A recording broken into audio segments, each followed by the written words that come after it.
воқеа аз ҳама муҳиме ки дар соли 2006 ба вуқӯъ пайваст, ин ширкати дастаи мунтахаби наврасони Тоҷикистон дар бозиҳои финалии Ҷоми Осиё буд.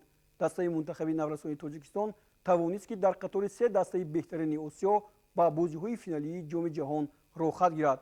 мавзӯи навбатии барномаамон дар ин бора. бори аввал дар таърихи Тоҷикистон, Осиё ва ҷаҳон бо ҳарфҳои заррин навишта хоҳад шуд ки футболбозони навраси Тоҷикистон дар аввалин ширкати худ дар бозиҳои финалии Ҷоми Осиё дар соли 2006 ба гирифтани ҷойи ифтихории сеюм сазовор шуда ба чемпионати ҷаҳон рохат гирифтанд.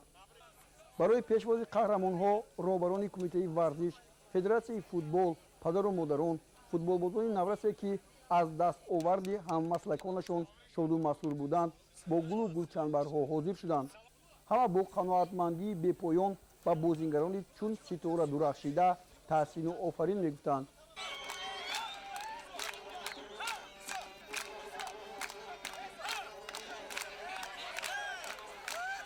ҳамин тавр дар бозиҳои финалии Ҷоми Осиё ин бозингарон дар ҳайати дастаи мунтахаби Тоҷикистон ширкат варзиданд.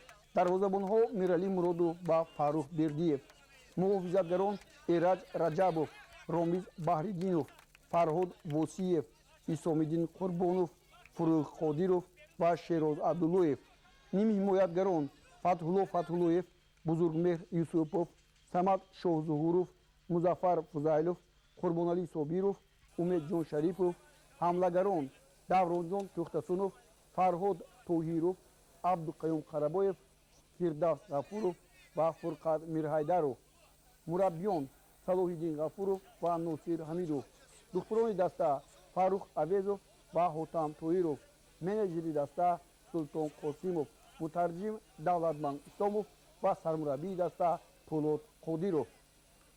мо умеди садсолаи мухлисони футболи тоҷикиё ки то имрӯз боварие надоштанд аз ин наврасоне ки имрӯз бо ғалаба, бо медали биринҷии чемпионати Азия, бо рохати ба чемпионати ҷаҳон имрӯз ба сарзамини худ баргаштанд ташаккури зиёд мегӯям.